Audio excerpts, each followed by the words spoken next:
Good morning mga idol. So maaga tayong nagising kasi may gagawin tayo. Siyempre, nalagyan muna natin ng laman yung tiyan natin. Kasama ko nga pala ang Nescafe Poro at ang Oreo Biscuit mga idol. Wow! So kailangan may laman yung tiyan natin bago magtrabaho para malakas yung katawan natin.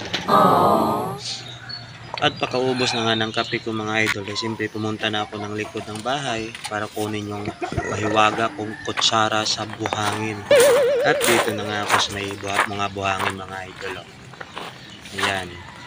Dito ako para magtrabaho at magpapawis. Ganito kasi yung ginagawa namin idol.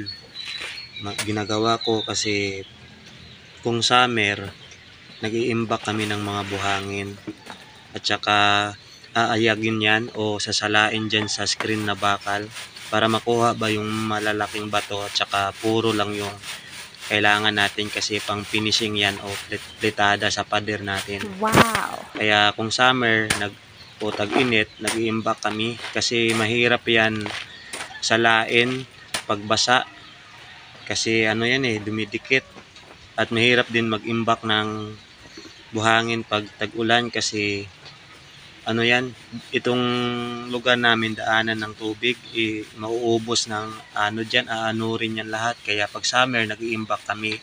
Ngayong patapos na yung summer, mag-June na, may ulan na.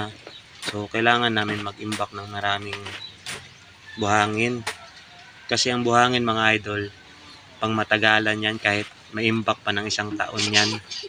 Kaya nag-iimbak ako ng sinako-sako para pag may blessing o makaluwag-luwag, may pambili ng simento, yun, unti-unti ko rin nilalagay sa bahay ko. Kaya, ano lang, habol tayo habang summer pa. Kasi, napaka-importante yung buhangin mga idol. At saka, nakakatipid ka pag summer ka bumili ng buhangin. Dito kasi sa amin, pag tag-ulan, bumili ka ng isang truck. Halimbawa, nabibili natin yung isang truck ng 1,600. Magpapahakot ka pa. Magbabayad ka pa sa mga tao na pakyawan dito Magbabayad ka din ng 1,600. Hindi 3,200 yung mano mo, magastos mo.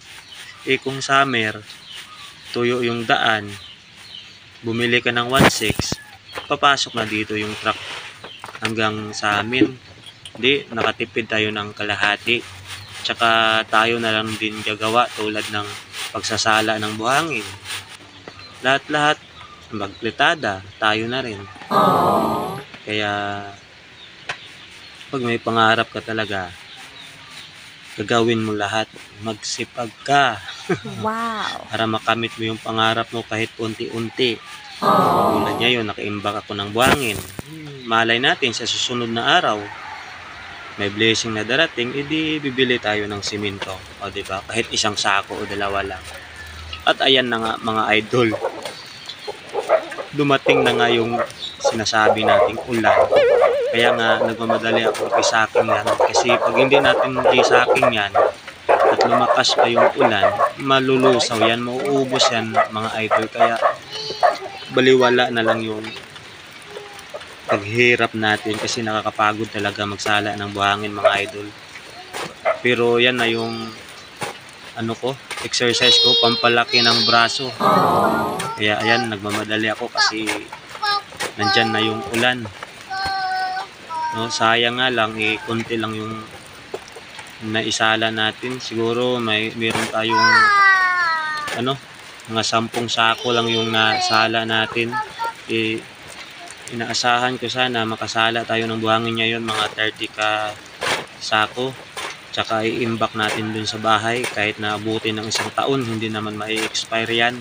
Kaso ito nga, hindi natin hawak ang panahon at dumating na nga siya. At ito rin yung hinihintay ng karamihan kasi grabe ang init dito. Patay yung mga pananim natin, nag-uubusan ng mga tubig sa mga puso kahit sa gripo.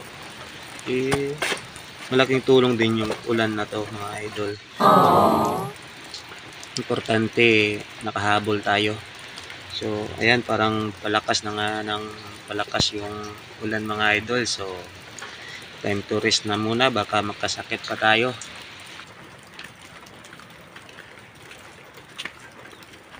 So, ayun mga idol. At umulan na nga. Kaya umuwi na lang muna tayo. At sakto din kasi nagising na rin si Baby Prince. Baby Prince! Bye-bye na. Hi! So, pahinga na lang muna. So, sakto lang. Pinawisan tayo. So, bye-bye mga idol.